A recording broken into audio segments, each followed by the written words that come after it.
All right, then. Let's check out this video then, shall we, from Kalu Ku. I've never watched any of their videos. Let me drop a preemptive like, though. This is a massive problem for free-to-play players. Wuthering Waves. Interesting, because as a lot of gacha games go, I feel like this game is incredibly free-to-play friendly. But let's see what issues free-to-play players are potentially going to be running into then. Everyone's recommended I can be unhinged. Alrighty, free-to-play players, there's a huge problem in Wuthering Waves. And I don't mean a problem like how Calcharo is just non-existent in the story. No.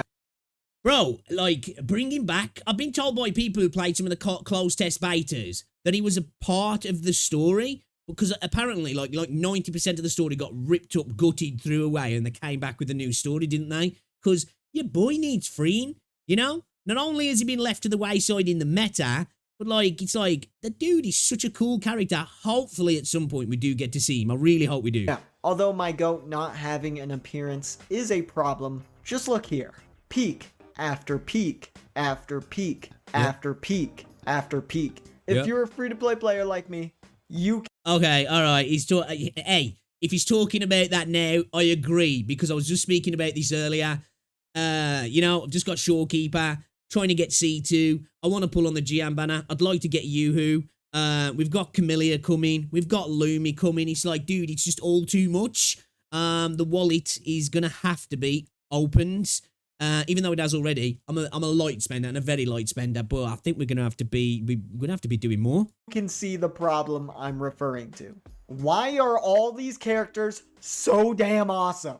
From their looks to their gameplay, every single one of these characters are amazing, and I want to have all of them. But alas. I was going to say, they all are pretty peak, aren't they? Now, you might have your favourites and preferences, and I get it. Some people are like, not for me. But from a design standpoint, kit standpoints, animations, fluidity of play, and just being fun, I think they're all really good, actually. They all really are good. Like, characters for me, like Tauchi, really like her. You know, maybe even the Rover a little bit as well. I don't find them as fun to play, but all of those characters on there for me are really fun characters. In reality, it's next to impossible to pull every character as a free-to-play player. You have to be smart with your decisions. But how can I be smart when I'm stupid? Alright, I really am. I'm a dumbass, okay? Let's just get that out of the way. But Kuro keeps making every character peak. It hurts too much. It does. It hurts to skip anybody. It's true though. This is why I do respect Kuro. Like, I do really respect them as a developer in this space. You know, some people have the attitude of like, gacha games, fuck that, don't respect the game model, you know, the monetization model. Fair, totally get it. End of the day, it's pretty predatory. Some companies do the predatory aspect in a different way. They just make it incredibly hard to get the things you need to get pulls. Some companies make it so that there's insane power creep. Some companies add attributes to characters that really give benefits in exploration, in other regards in the game. It just makes it so FOMO's there for a mechanical side of things, where I feel like Kuro are really going down the route of like, we are just going to create top tier design characters with really fun gameplay and try our best to balance it. End of the day, there is going to be power creep, you know, that it's just going to happen. But I feel like they're genuinely trying to just create beautiful characters that are just well made. And as I say, it's working on me at the moment. It's definitely working on me. Let's relax here, okay? Let's relax. Stop your crying, you little bitch. Let's start from the beginning. At launch of Wuthering Waves, we had Jion, the first ever character in the game. He's clearly got the looks. Chad, strong looking man. I mean, he could probably rip my head off if he wanted to, but he also has spear attacks, a dragon. It's all super cool. Not to mention, dude, as soon as I saw that dragon, I was sold. I was like, that is fucking awesome. I am pulling on this dude. Plus, he looks badass as well. He's very good too. All that being said, you might think I pulled him. I didn't. Even though it hurt, I decided to skip him. The reason why I did was because the next banner was Yinlin. Now, just by looking at her, you can see why I skipped Jion. Hey, what's the explanation as well? I still haven't heard this. Why does she have pointy elf ears? What's the deal there? Is there different races within this game? Or she just like, you know, she's just built like that? Like, what's the deal? I've asked this question a couple of times and I've never heard an explanation. Is it just one of those things? It's just there. Just don't think about it too much, which I'm fine with. But I've always thought, like, are there different, like, there are subspecies of humans? When we get to new nations, are we going to see that there are, like, I don't know, you know, elves and, I don't want to say potentially furries. Hope not. Don't do that, Kuro. Don't do that. She's a tall, hot-ass elf. That's all I need right there. Okay, so is she an elf? Is she an elf? I need to know these things, man. Huge personalities? Yeah, that's enough to get me going.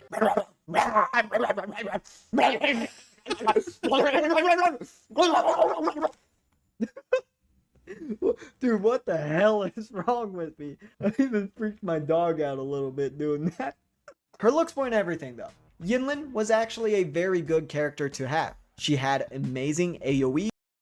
Your boy is gooning hard. She does look great though, doesn't she? She does look good.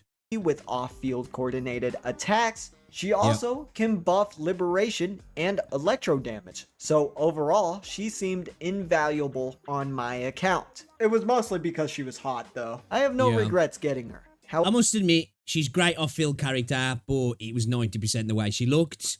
I will be making sure I pull on a weapon when she comes back. I made the mistake of not doing that, and I regretted it ever since.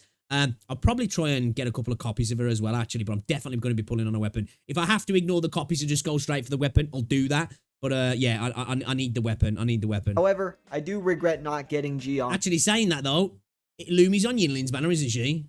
Well, we're going to have to do both. God, man. Kuro, what are you doing to me? A little bit. In a perfect world, I'd have him. But it's not all that bad. I like to think it's a good thing I skipped him, considering the next banners.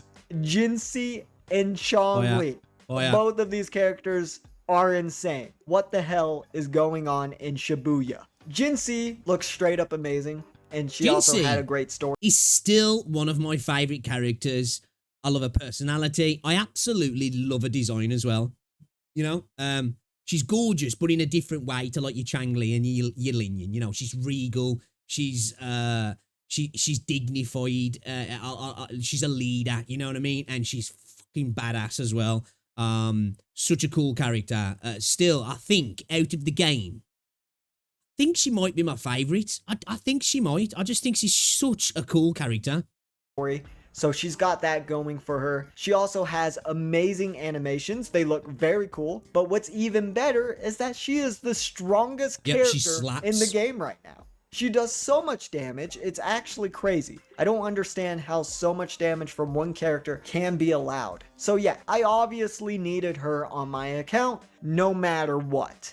I liked her far too much to skip her. In fact, I liked her so much that I had to get her weapon too. Jinhsi just needed that weapon to be complete. But of course, pulling her and her weapon left me in a bad state of pulls. I was broke. This was bad because... Bro, I'm in that position right now. I think I've got like 72 asteroids. I keep hearing people saying like, oh, dude, I'm stuffed, man. I've only got like 2k asteroids, or I've got like 4k asteroids. I've got 800 asteroids. I'm like, bro, I'm in double digits, man. Like, come on.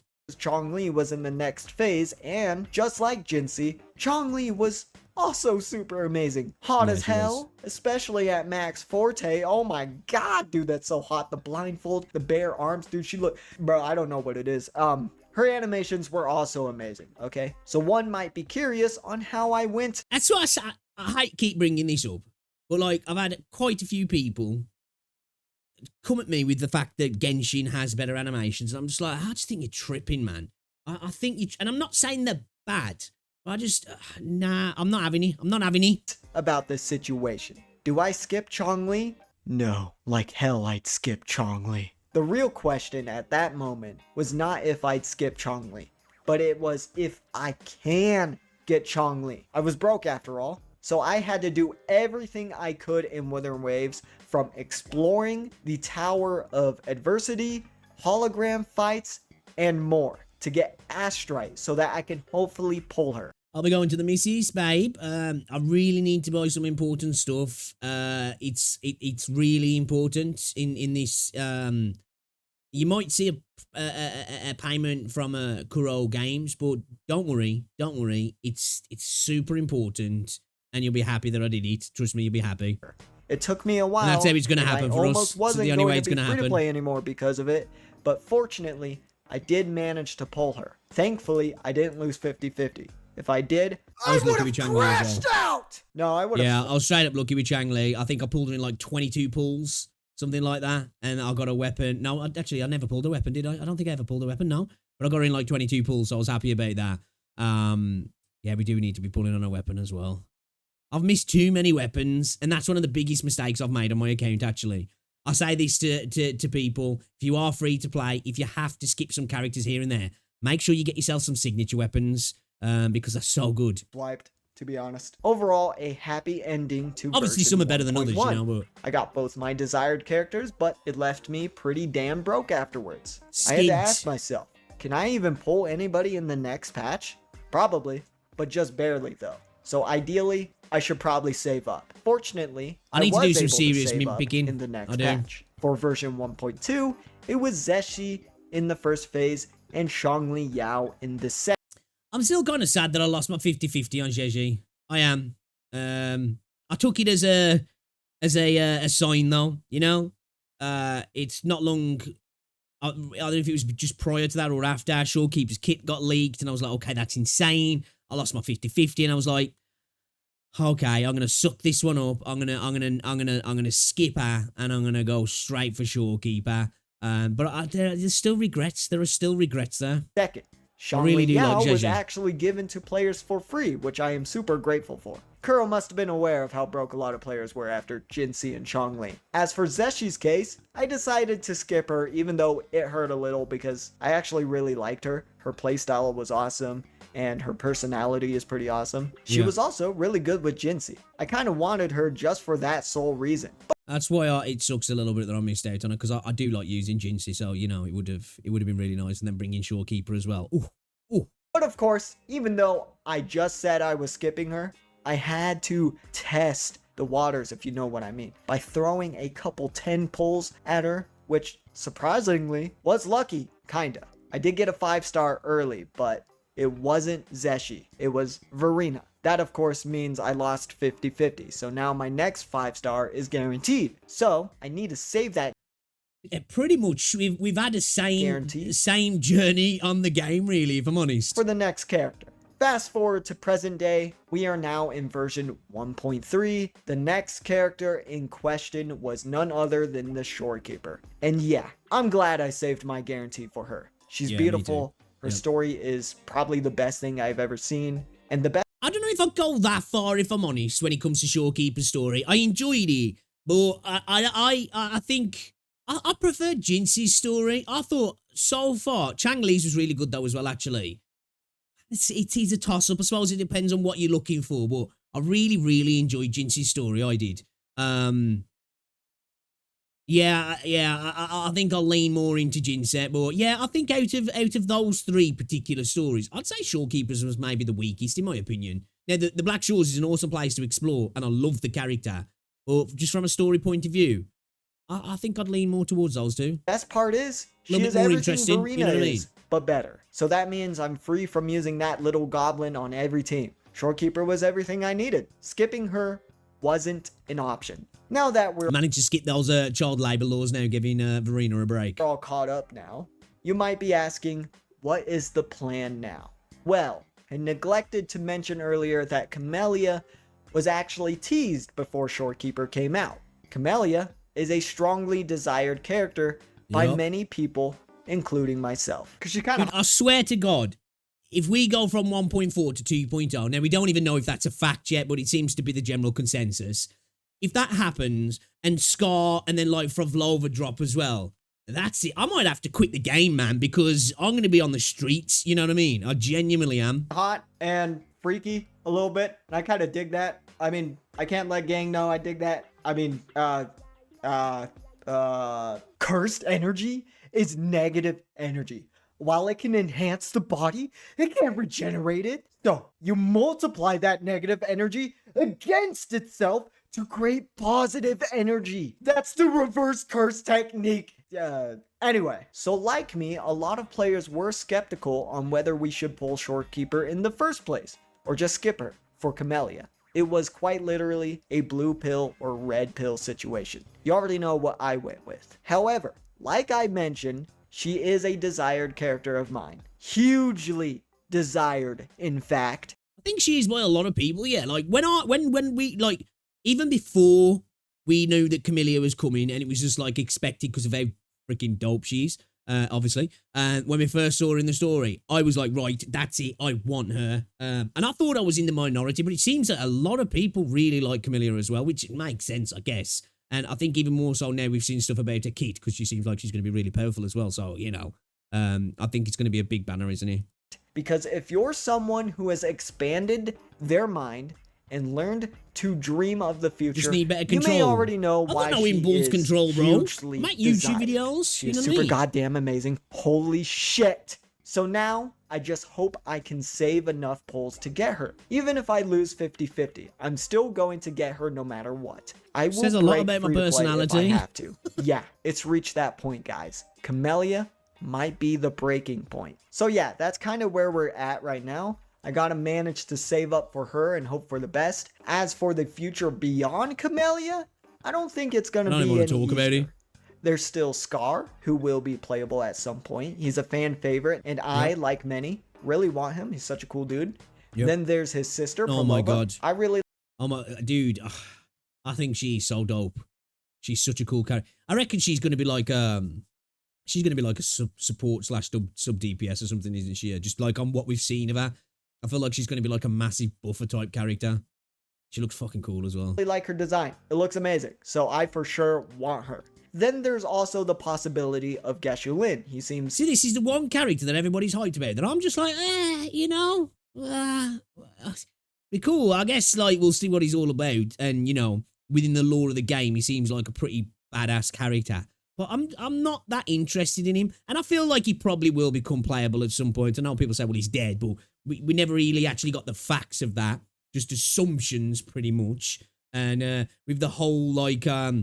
temporal thing within this game, who's to say that he can't pop back up, you know what I mean? Very badass. He's got an interesting background, and he's also got a super cool ass demonic sword. I just want that inside of my ass. So I for sure want him if he What if he ends up becoming one of the main antagonists in the game? Gun and sword wielding character going around. That already is enough to intrigue me, so I want whatever the hell that's going to be. Yeah, I'm mentally insane and want to pull everybody. Are you guys in the same predicament of wanting to pull everyone? Are you constantly broke because of it? But for real though, I have to really give props to Kuro. They don't miss. Camellia is an easy skip. I'm going to bite my tongue. With their characters. I'm not saying anything. I'm really impressed with how good they are making them. And honestly, I'm grateful for it. Better to have awesome characters than bad ones, right? That's and true, hey, yeah. If you lose 50-50 on an awesome character, that sucks, right? But at least the next awesome character is guaranteed.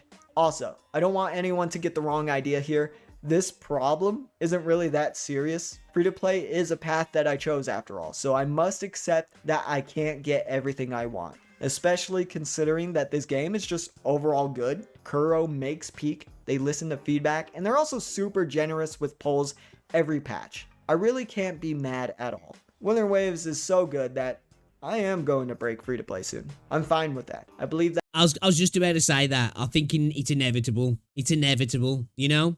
I think it's inevitable. If you play this game enough, I think it's inevitable. Hey, if you don't, respect to you. For me, anyway, I'm the type of person that if I play and enjoy a game enough, I don't mind throwing some cash at it anyway, because I feel like it's given me so much enjoyment, it kind of deserves it. But I just feel like with the characters that are coming to this game, it's just like, you know? It's like Thanos, man. Kuro are just, you know, they are inevitable. That the devs deserve the money when I break. I already feel guilty that I haven't yet. Anyway, let me know your thoughts down below. If you enjoyed the video, consider liking and subscribing while you're down there. Thanks so much for watching. I'll see you guys in the next one. Peace out. Get it out of here. Okay. Oh my god, what the fuck is this? I want to see Sync. Jenk, whatever his name is. Yeah, okay, all right. Good video that was, actually. I'm going to drop him a sub, actually. I kind of enjoyed that content. Yeah, I agree. Kuro being naughty, hitting us hard with the FOMO. And I have very little impulse control as well, so, you know, it's just a good job. I'm not flush with cash, because I'd have probably spent far too much money on this game. But one thing I'll say is I feel like Kuro are doing it in the right way. They're giving us, like, top-tier characters, rather than it being... End of the day, the game's predatory. Let's not pretend it isn't, you know what I mean? It's less predatory than some gacha games, but it's still a gacha game. But I think they're doing it in the right way. They're creating the FOMO with quality rather than necessity, if that makes sense. And I respect that. And yeah, I'm looking forward to the upcoming characters, if I'm honest. And hopefully you can as well. We all get the characters that we want. We win our 50-50s. Hard pities never seen. And you get those weapons in a couple of pulls as well. But yeah, great video, guys. You should check him out. Kaluku. Show him some love.